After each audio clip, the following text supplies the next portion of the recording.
Friends and welcome to radio Manav Rachna 107.8 FM. मैं हूं RJ भावना और रेडियो मानव रचना 107.8 एफएम पर आपके लिए आज मैं एक बहुत ही खास कार्यक्रम लेकर आई हूं, क्योंकि आज है इंडियन ऑर्गन डोनेशन डे। आज 3 अगस्त और साथ के साथ ये इंडियन ऑर्गन डोनेशन डे, लेकिन ये क्यों मनाया जाता है और साथ के साथ इसकी क्या अहमियत है, इस पर ढेर सारी जानकारी देने के लिए मेरे साथ स्टूडियो में आज जुड़ गए हैं डॉक्टर राजीव कुमार सेतिया, जो कि डायरेक्टर और हेड है department of urology and kidney transplant, Asian hospital Faridabad. करते हैं इनका स्वागत रेडियो मानव रचना 107.8 एफएम के स्टूडियो में। Thank you Bhavna, thank you for this opportunity. Doctor Rajiv, अगर मैं आपसे जानना चाहूँ इंडियन ऑर्गन डोनेशन डे या फिर हमारे भारत का नेशनल ऑर्गन डोनेशन डे, सो हमें अपने ही देश के ऑर्गन डोनेशन डे की जरूरत क्यों आन पड़ी जब एक वर्ल्ड ऑर्गन डोनेशन डे मनाया जाता है? सो क्यों मनाया जाता है और कारण क्या है? इंडिया में ऑर्गन डोनेशन की अगर बात करें तो कैडेवरिक डोनेशन या डिजीज्ड ऑर्गन डोनेशन की रेट वर्ल्ड में सबसे कम है जी। तो इंडियन पब्लिक में अवेयरनेस क्रिएट करने के लिए हम लोग ये डे सेलिब्रेट करते हैं। जो वर्ल्ड ऑर्गन डोनेशन डे है वो हर साल 13 अगस्त को मनाया जाता है, बिल्कुल। जबकि इंडिया में जो नेशनल ऑर्गन डोनेशन डे था वो 27 नवंबर को मनाया जाता था। And it was started way back in 2010 by Ministry of Health and Family Welfare along with the NATO. But 2023 से इसको हम 27 नवंबर की जगह 3 अगस्त से सेलिब्रेट करना शुरू किया है, और 2023 में भी 3 अगस्त को सेलिब्रेट किया गया था, और इस साल 2024 में भी हम इसे 3 अगस्त को ही सेलिब्रेट कर रहे हैं जी। 3 अगस्त को क्यों सेलिब्रेट करते हैं? क्योंकि 3 अगस्त के दिन ही, आज ही के दिन, इंडिया में पहला डिजीज्ड या कैडेवरिक हार्ट ट्रांसप्लांट हुआ था 1994 में। तो उसी की यादगार में ये शुरुआत की गई है। और मनाने की ज़रूरत इसलिए है क्योंकि आम पब्लिक में मल्टीपल मिथ्स हैं ऑर्गन डोनेशन के बारे में। उनको क्लियर करने के लिए, उनको अवेयर करने के लिए, उनको जागरूक करने के लिए, ताकि वो ऑर्गन डोनेशन के लिए आगे आए और उन लोगों की हेल्प करें जो ऑर्गन फेलियर से जूझ रहे हैं। दोस्तों, क्या आप सभी को पता है कि एक बहुत बड़ा तबका है जिसे ऑर्गन्स की जरूरत है जीने के लिए, नॉर्मल जीवन जीने के लिए, लेकिन उन्हें ये ऑर्गन्स ही नहीं मिल रहे हैं। परेशानी ये है कि हम जैसे स्वस्थ लोग अपने ऑर्गन्स डोनेट नहीं करना चाहते हैं। अगर हम सेल्फिश या ग्रीडी होने की बात करें तो मुझे ऐसा लगता है हम अपने अंगों को लेकर बहुत ज्यादा सेल्फिश है, और यही एक कारण है कि आज हमारे भारत में एक बहुत बड़ा डिफरेंस है कि जितने ऑर्गन्स की जरूरत है उससे बहुत कम ऑर्गन्स डोनेट किए जाते हैं। चलिए सबसे पहले अब जान लेते हैं कि कौन कौन से ऐसे ऑर्गन्स हैं जिन्हें हम डोनेट कर सकते हैं। तो डॉक्टर साहब, कौन कौन से ऑर्गन्स डोनेट होते हैं? देखिए, जब भी कोई पेशेंट ब्रेन डेड होता है आईसीयू में, तो उसके बाद उसके दोनों किडनी डोनेट की जा सकती हैं जी। लीवर को भी 2 भागों में डिवाइड करके डोनेट किया जा सकता है, और 2 लोगों को लीवर ट्रांसप्लांट मिलकर नई जिंदगी मिल सकती है। 2 लंग डोनेट किए जा सकते हैं, 1 हार्ट, इंटेस्टीन, पैनक्रियाज, ये सब डोनेट किए जा सकते हैं। यहाँ मैं बताना चाहूँगा कि ब्रेन डेड का मतलब है कि पेशेंट का ब्रेन बिल्कुल काम नहीं कर रहा, लेकिन अभी उसके हार्ट, लंग, ये सब काम कर रहे हैं, और ये भी वेंटिलेटर पे होने की वजह से वो चल रहे हैं, और कुछ घंटे तक चलेंगे, और उसके बाद ये भी धीरे धीरे फिर फटीग होकर बंद हो जाएगी। इससे पहले कि हार्ट लंग चलना बंद हो जाए, हमें परिवार वालों को समझाना चाहिए, जिस भी परिवार के साथ वो हादसा हुआ है, जो कि उनका एक निजी सदस्य खो गया है और वो ब्रेन डेड है, उनको हमें काउंसिल करना चाहिए कि वो उस सदस्य के ऑर्गन डोनेट करें, ताकि उन लोगों को नई जिंदगी मिले जो कि ऑर्गन फेलियर से जूझ रहे हैं। इस तरीके से अगर वो हाँ कर देते हैं, वो कन्विंस होते हैं इस चीज़ की ऑर्गन डोनेशन के लिए, तो कम से कम 8-9 लोगों को नई जिंदगी मिल सकती है। वो अपने चाहने वाले, जो कि अब नहीं रहा इस दुनिया में, ब्रेन डेड है, उसके ऑर्गन को दूसरों के शरीर में जीवित रख सकते हैं, उनको एक नई जिंदगी भी दे सकते हैं, और अपना जो एक चहेता था उसके ऑर्गन्स को दूसरों के शरीर में भी जिंदा रख सकते हैं। तो हमें उनको ये समझाना है, ये अवेयरनेस क्रिएट करनी है, और ये उसी वजह से ये प्रोग्राम हम लोग सेलिब्रेट करते हैं। तो दोस्तों, ये बहुत बड़ी जरूरत है कि हम ऑर्गन डोनेशन के लिए आगे आए। एक तो ये तरीका है कि अगर मान लीजिए खुदा न खास्ता आपके घर का कोई सदस्य, आपका कोई जानकार ब्रेन डेड कंडीशन में आ जाता है, तो आप इमीडिएटली उनके बहुत सारे ऑर्गन्स डोनेट करके बहुत सारी जिंदगियां बचा सकते हैं। भाई 2 आंखें हैं जिनसे हम देख सकते हैं, कितने सारे लोगों को परेशानी है, उनके पास आंखें नहीं है। इसी के साथ साथ अगर हम देखें तो हमारे लंग्स है, हमारा लिवर है, हमारी 2 किडनियां हैं, एक दिल है जो धड़कता है और जो जीवन देता है, इन सबको दान किया जा सकता है, इन सबको डोनेट किया जा सकता है। लेकिन इसी के साथ साथ स्वस्थ इंसान भी अपने ऑर्गन्स डोनेट कर सकता है और जीवित रहते हुए आप अपने ऑर्गन्स प्लेज भी कर सकते हैं। आप ये वादा, ये कसम ले सकते हैं कि आप अपने ऑर्गन्स प्लेज करेंगे। लेकिन कौन कौन से ऑर्गन्स है ये तो हमने जान लिया, पर अब ये जानने की कोशिश करते हैं हमारे भारत में ऐसा कौन सा ऑर्गन है जिसकी हमेशा डिमांड है और मुझे ऐसा लगता है कि वो लोगों को मिलता ही नहीं। क्या कहेंगे डॉक्टर साहब, कौन सा ऑर्गन है जिसकी सबसे ज्यादा डिमांड है? सबसे ज़्यादा डिमांड से मैं इसको दूसरे तरीके से प्रेजेंट करना चाहूँगा कि सबसे ज़्यादा ऑर्गन फेलियर के जो पेशेंट है वो किडनी फेलियर के पेशेंट है।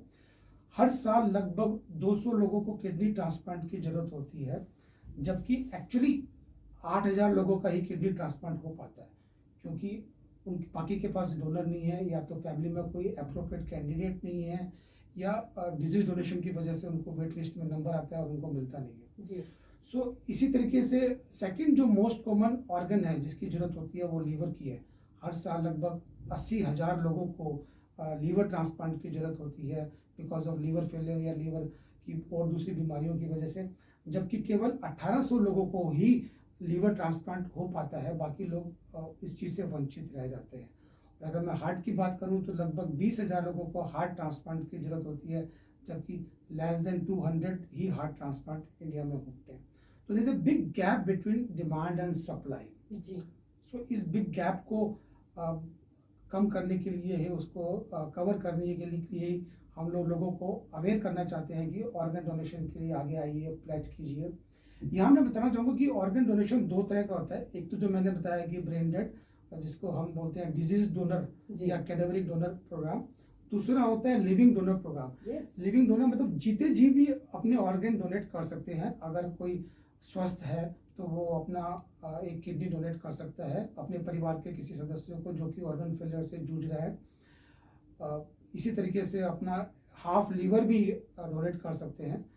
तो लिविंग डोनर को मैं ये एक मैसेज देना चाहूँगा कि जब भी कोई लिविंग डोनेशन होता है तो डॉक्टर लोग पहले पूरा उसको एग्जामिन करते हैं, पूरा टेस्ट करते हैं और ये चेक करते हैं कि कहीं ऑर्गन डोनेशन के बाद लिविंग डोनर को फ्यूचर में कोई ऑर्गन फेलियर ना हो जाए, कहीं किडनी डोनेट करने के बाद उसको तो भविष्य में किसी किडनी ट्रांसप्लांट की जरूरत ना पड़ जाए, लीवर डोनेट करने के बाद, हाफ लीवर डोनेट करने के बाद कहीं वो लीवर फेलियर का पेशेंट ना बन जाए।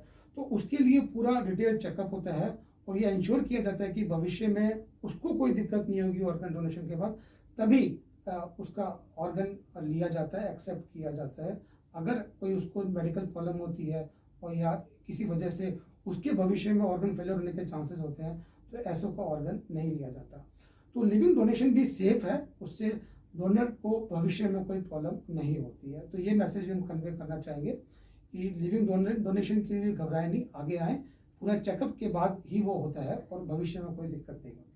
सो दोस्तों, हम जीवित रहते हुए भी लोगों की जान बचा सकते हैं। मृत्यु के बाद तो हमेशा बचा सकते हैं, लेकिन जीवित रहते हुए अगर आप अपने ऑर्गन्स दे सकते हैं किसी को जिसको जरूरत है, तो हम किसी का जीवन दान कर सकते हैं। लेकिन आप में से कौन से ऐसे लोग हैं जो ऑर्गन का डोनेशन कर सकते हैं? क्योंकि हम सब की जिंदगी जो है ना, वो भागदौड़ भरी जिंदगी है और आजकल हमें बहुत सारी लाइफस्टाइल डिजीजेज हैं।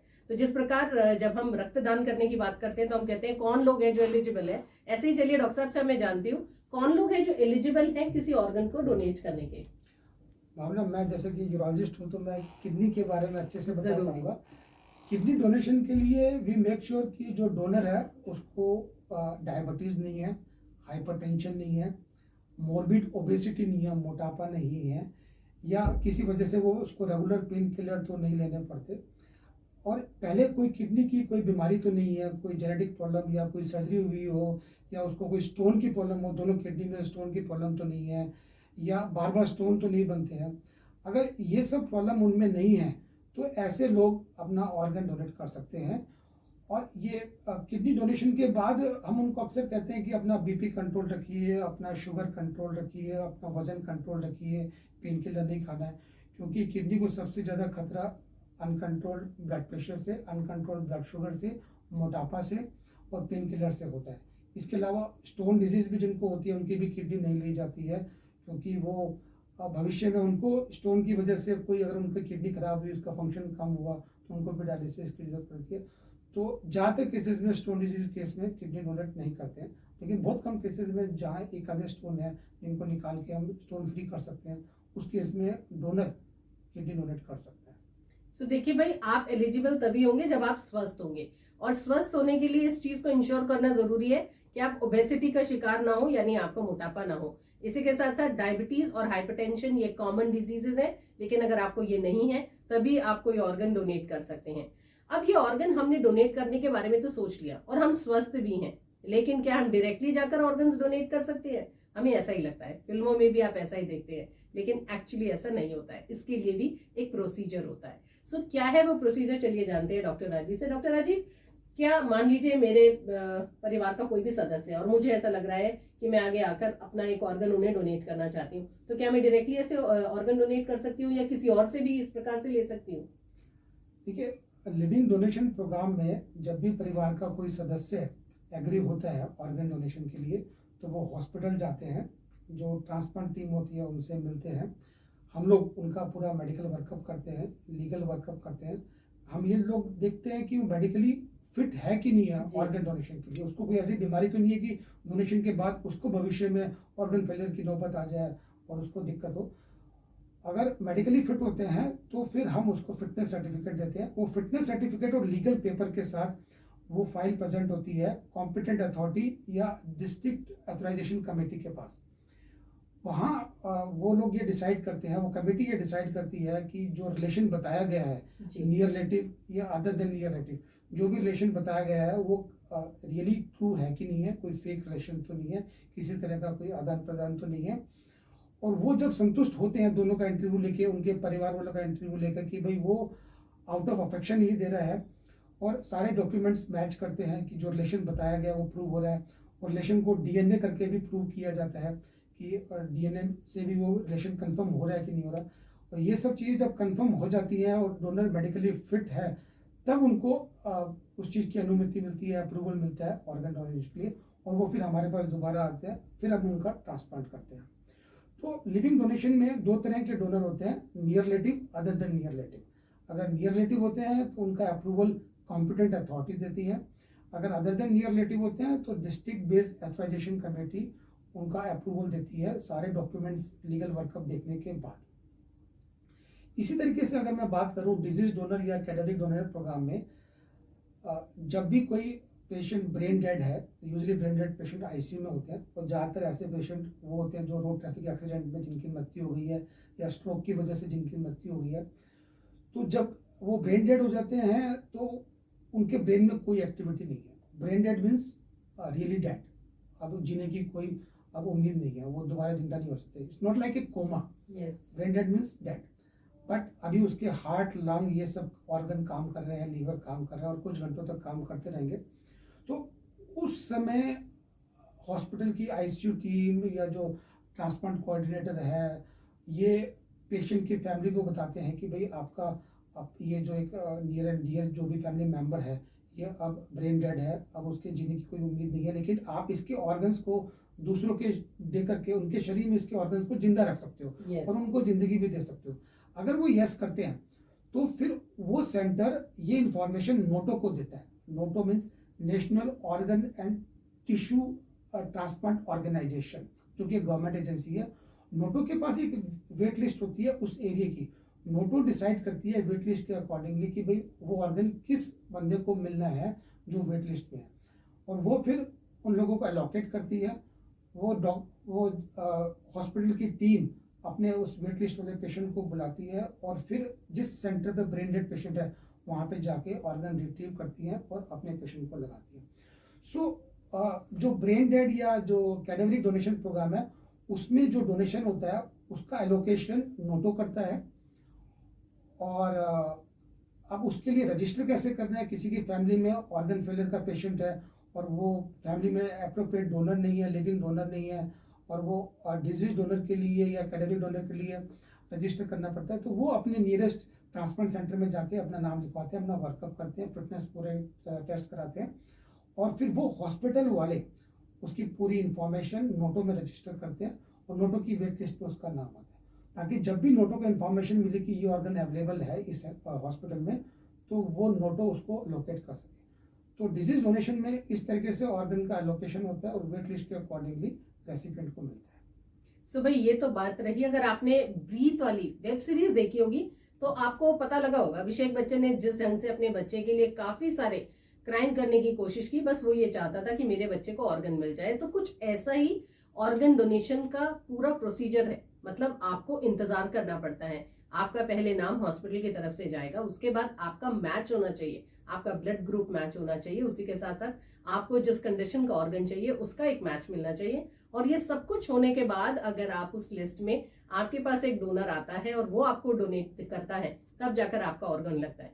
अब अगर आप देखें, डॉक्टर साहब ने बताया कि बहुत बड़ा फिगर है जो डिफरेंस क्रिएट कर रहा है, जहां पर कि बहुत सारे ऐसे लोग हैं जो ऑर्गन्स के इंतजार कर रहे हैं और बहुत सारे ऐसे लोग हैं जिन्होंने ऑर्गन्स डोनेट ही नहीं किए हैं या नॉर्मली कोई ऑर्गन डोनेट नहीं कर रहा है, तो उन्हें इसकी जरूरत है। और लोग अक्सर सिर्फ ऑर्गन्स के इंतजार में उनकी मृत्यु हो जाती है या उनकी जीवन लीला खत्म हो जाती है, जो अपने आप में बहुत दुखदाई है। अब लेकिन ऑर्गन डोनेशन होता क्यों नहीं है? अमूमन हम ये सोचेंगे कि सब पढ़े लिखे हैं और सबको समझ में आता है, और हम सबको तो ये समझ में आता है कि ऑर्गन डोनेशन होना चाहिए, और अगर इतनी ऑर्गन्स की जरूरत है तो क्यों नहीं डोनेशन हो रहा है? सो क्या चैलेंजेस हैं? अगर मैं भारत की बात करूं, हम जिस प्रकार से हमारा इंडियन ऑर्गन डोनेशन डे मना रहे हैं आज, तो भारत में किस प्रकार के चैलेंजेस हैं जहां पर कि ऑर्गन्स आते ही नहीं है, खास तौर पर किडनी। जिस प्रकार आपने कहा, एक ऐसा ऑर्गन जिसकी सबसे ज्यादा जरूरत है, किडनी फेलियर सबसे ज्यादा होती है। शायद हमारी जीवन शैली इस प्रकार की हो गई है या हमने अपने लाइफस्टाइल को ऐसा बना लिया है, और उसके बावजूद भी बहुत सारे लोग हैं जो किडनी डोनेट ही नहीं करते हैं। सबसे पहले तो मैं बताना चाहूंगा कि इंडिया में ऑर्गन डोनेशन की रेट वर्ल्ड में सबसे लो है जी। एक रिसेंट आंकड़ों के मुताबिक लगभग 2 साल पहले ऑल ओवर वर्ल्ड में 1.5 lakhs ऑर्गन ट्रांसप्लांट हुए, including kidney, liver and all. And out of those 75% was cadaveric or diseased organ donation and 25% was living donation। जी। जबकि इंडिया में उल्टा है। इंडिया में ज़्यादातर जो डोनेशन होते हैं वो लिविंग होते हैं और डिजीज और कैडेवरिक डोनेशन बहुत कम है। जो मैंने बताया कि 1.5 lakhs हुए हैं, उनमें से भी 8% इंडिया में हुए हैं। उन 8% में से 8% में से 95% लिविंग डोनेशन है और 5% डिजीज या कैडेवरिक डोनेशन है। तो इंडिया में कैडेवरिक डोनेशन के लिए और डिजीज डोनेशन के लिए अवेयरनेस बहुत ही कम है, और इसी वजह से ये लोग आगे नहीं आ पाते हैं। वर्ल्ड वाइड अगर हम बात करें, आंकड़ों की और बात करें, तो इंडिया में जो डिजीज ऑर्गन डोनेशन की रेट है दैट इज लेस देन 1 पर मिलियन पॉपुलेशन, जबकि स्पेन में ये 54 पर मिलियन पॉपुलेशन ऑर्गन डोनेशन की रेट है, और यूएस में 34 डिजीज ऑर्गन डोनेशन पर मिलियन पॉपुलेशन है। सो इंडिया में बहुत ही कम है। उसकी सबसे बड़ी वजह है कि यहाँ लोगों में बहुत ज़्यादा मिथ है कि अगर इस जन्म में हमने या हमारे परिवार के लोगों ने कुछ ऑर्गन डोनेट कर दिया तो शायद नेक्स्ट जन्म में वो ऑर्गन के बिना पैदा होंगे। तो इस तरह के और भी बहुत मिथ है जिसकी वजह से वो लोग जो आगे नहीं आते हैं और डोनेशन के लिए यस नहीं करते हैं। इनफैक्ट कई बार तो ये देखा गया है कि जीते जी लोग अपने ऑर्गन प्लेज करने के लिए अपने ऑर्गन डोनेशन के लिए प्लेज कर देते हैं, लेकिन जब उनका डेथ हो जाती है, ब्रेन डेड होते हैं, और जब उनके फैमिली वालों को बोला जाता है कि आप प्लीज़ इस बारे में सोचिए, तो वो लोग मना कर देते हैं कि नहीं, हम बिल्कुल नहीं देंगे। तो जब वो लिविंग कंडीशन में यस कर चुके हैं, प्लेज कर चुके हैं, उसके बावजूद भी फैमिली वाले कन्विंस नहीं होते हैं और मानते नहीं हैं, और कई बार वो ऑर्गन वेस्ट हो जाते हैं, जल जाते हैं, और अगर वो किसी और रिक्वायर्ड लोग ऑर्गन फेलियर के पेशेंट को मिलते हैं तो उनको नई जिंदगी मिलती है। सो ऐसे मिथ की वजह से ही इंडिया में डिजीज ऑर्गन डोनेशन की रेट वर्ल्ड में सबसे कम है। दोस्तों, सोच कर देखिए कि आपने एक धारणा बना ली, आपने सिर्फ एक सोच है, और ये सच्चाई इसमें बिल्कुल भी नहीं है, इसमें कोई हकीकत नहीं है कि हम अपने परिवार के सदस्य अगर जिसकी मृत्यु हुई है तो उसके ऑर्गन्स डोनेट नहीं होने देंगे, चाहे मैं आंखों की बात करूं या कोई और ऑर्गन जो डोनेट किया जा सकता है। और जीते जी आप ये सोचते हैं कि हम इसलिए ऑर्गन डोनेट नहीं करेंगे क्योंकि अगर हमने अपना ऑर्गन डोनेट कर दिया तो न जाने हमें क्या परेशानी हो जाएगी। लेकिन उसी ऑर्गन के लिए हम अपने परिवार के सदस्य के लिए बहुत सारे पैसे देने को तैयार हो जाते हैं, और हम ये कहते हैं कि हम लाखों रुपए में किसी और से ये ऑर्गन ले लें। सो जब डोनेशन की बात आती है तो हम ना करें लेकिन कोई दूसरा करे, आप बताइए क्या ये सही है? और अगर हम इसी धारणा के साथ रहेंगे तो कितने सारे जीवन यूं ही बर्बाद हो जाएंगे, जी ही नहीं पाएंगे। इमेजिन करिए ना, कितने सारे doctors, engineers, technologist, IT professionals या फिर बहुत सारे एक्टर्स सिर्फ इसलिए ही इस जीवन में अपनी कला नहीं दिखा पाए क्योंकि उन्हें सही समय पर ऑर्गन नहीं मिला। सो हर इंसान को इस बात का ख्याल रखने की जरूरत है कि अगर वो किसी भी कंडीशन में अंगदान कर सकता है और उसके अंगदान करने से वो खुद तो स्वस्थ रह ही सकता है लेकिन किसी और को जीवन दे सकता है, तो क्यों हमें अंगदान नहीं करना चाहिए। सर तहे दिल से धन्यवाद, बहुत सारी बातें हमने की, लेकिन एक सवाल मेरे दिल में हमेशा ये रहता है कि जब कभी भी हम अंगदान की बात करते हैं तो लोग ये सोचते हैं कि आज अगर हमने अंगदान कर दिया और कल जब हमें परेशानी आती है और फिर हमें इसकी जरूरत होगी तो हम वापस तो नहीं ले पाएंगे। सो इस चीज को हमारी जो मेडिकल साइंस है वो हमेशा इंश्योर करती है। जरूर इंश्योर करती है। मैं आपको ऐसी कुछ मल्टीपल स्टडीज मल्टीपल सेंटर्स पे वर्ल्ड वाइड हुई है किडनी ट्रांसप्लांट के कंटेक्स्ट में मैं आपको बता रहा हूँ कि जो इंसान दूसरों के शरीर के लिए उनकी हेल्थ को ध्यान में रखते हुए अपना एक ऑर्गन डोनेट करने का डिसीजन लेता है, बड़ा कॉन्शियस आदमी, मेंटली स्ट्रांग होता है और हेल्थ कॉन्शियस होता है और वो ऑर्गन डोनेशन के बाद अपनी हेल्थ का और भी अच्छे से ख्याल रखता है। आम पब्लिक की तुलना में और भी अच्छे से ख्याल रखता है और भी अपना रेगुलर चेकअप करवाता है और जब भी कोई प्रॉब्लम होती है फटाफट डॉक्टर से कंसल्ट करता है तो और ज़्यादा कॉन्शियस हो जाता है। और ऐसा देखा गया है कि आम आदमी उतना ख्याल नहीं रखते हैं जितना कि ये डोनर रखते हैं और इनकी लॉन्जेविटी आम इंसान की तुलना में और बढ़ जाती है। और जहाँ तक इनको जरूरत की बात है, आज तक मैंने भी ऐसा देखा नहीं, लेकिन जब भी जरूरत पड़ती है तो जरूर ऐसे लोगों का समाज हमेशा ध्यान रखता है। हम मेडिकल प्रोफेशन में हम लोग भी ध्यान रखते हैं। इनफैक्ट परिवार वाले जहाँ उन्होंने वो डोनेशन देके एक एग्जाम्पल क्रिएट किया है वो लोग भी ध्यान रखते हैं। इन सब लोगों को हमेशा प्रायोरिटी मिलती है। फरीदाबाद के बारे में बताऊं कि फरीदाबाद में deceased organ donation was started in 2021 and we were the first to start in Asian. Faridabad का जो पहला कैडेवरिक किडनी ट्रांसप्लांट हुआ हम लोगों ने 2021 में किया। That was the peak of covid, जनवरी 2021 में हुआ था। और अभी तक टोटल 4 हुए हैं, बहुत कम हुए हैं, बहुत ही स्लो रेट है फरीदाबाद में। 4 में से 3 एशियन हॉस्पिटल में हुए हैं और तीनों सक्सेसफुल हैं and all 3 are doing well. तो यहाँ मैं सभी दर्शकों को, श्रोताओं को ये बताना चाहूँगा कि ऑर्गन डोनेशन के लिए प्लेज करें, ये एक बहुत ही अच्छी बात है। और लिविंग डोनेशन से भी घबराए नहीं। अगर आप स्वस्थ हैं तो आप डोनेट कर सकते हैं अपने परिवार के चहेते सदस्य को जो भी ऑर्गन फेलियर से जूझ रहे हैं। लिविंग डोनेशन के बारे में एक चीज़ मैं बताना भूल गया कि आजकल जहाँ तक किडनी का लिविंग डोनेशन की बात है, जो किडनी डोनर का जो ऑपरेशन होता है वो दूरबीन से होता है, लैप्रोस्कोपिकली होता है। उसमें बस 4-5 छेद होते हैं और फिर लास्ट में छोटा सा चीरा देके नाभि से नीचे एक 5 सेंटीमीटर का चीरा देके 6 सेंटीमीटर का चीरा देके किडनी निकाला जाता है। इस लैप्रोस्कोपिक या मिनिमली इन्वेजिव प्रोसीजर की वजह से रिकवरी फास्ट होती है। ये लोग 2 दिन के बाद ही अपना रूटीन काम करने लगते हैं, जल्दी से अपने घर के काम शुरू कर देते हैं और लॉन्ग टर्म इनकी लाइफ पे कोई इफेक्ट नहीं पड़ता। उतनी पेनफुल और उतनी पीड़ादायक ये सर्जरी अब नहीं रही है जैसे कि पहले ओपन सर्जरी में होती थी। अब लैप्रोस्कोपिक की वजह से मिनिमली इन्वेजिव और इनफैक्ट अब रोबोटिक भी करने लग गए हैं इसको, उसकी वजह से ये काफ़ी पेन फ्री हो गई है और फास्टर रिकवरी होती है। तो लिविंग डोनेशन से भी घबराए नहीं। अगर आप स्वस्थ हैं तो परिवार के सदस्यों को जिसको जरूरत होती है उसको डोनेट कर सकते हैं। और जिस पेशेंट को ये ऑर्गन मिलता है उसकी कितनी लाइफ एक्सपेक्टेंसी बढ़ जाती है? ये उस पेशेंट पर डिपेंड करता है कि वो उस जहाँ तक मैं किडनी की बात करूँ, उस किडनी का कैसे ख्याल रखता है जी। अपने ट्रांसप्लांट के बाद अपना ब्लड प्रेशर कंट्रोल रखता है, अपना sugar control, body weight, transplant की दवाइयाँ टाइम पे खानी है, रेगुलर चेकअप करवाना है और रेगुलर एक्सरसाइज करनी है, हेल्दी डाइट लेनी है, जंक फूड वगैरह नहीं खाने। अगर वो अपने शरीर का अच्छे से ख्याल रखता है और उन फैक्टर्स को कंट्रोल में रखता है जो किडनी की हेल्थ को अफेक्ट करते हैं, तो वो उसको लंबे समय तक जीवित रख सकता है, सक्सेसफुल रख सकता है उस ट्रांसप्लांट को। यूजुअली देखा गया है कि 15 से 20 साल 25 साल तक ये ट्रांसप्लांट किडनी काम करती है। ये इस बात पे भी डिपेंड करता है कि किडनी डोनेट करने वाले की एज क्या है जी।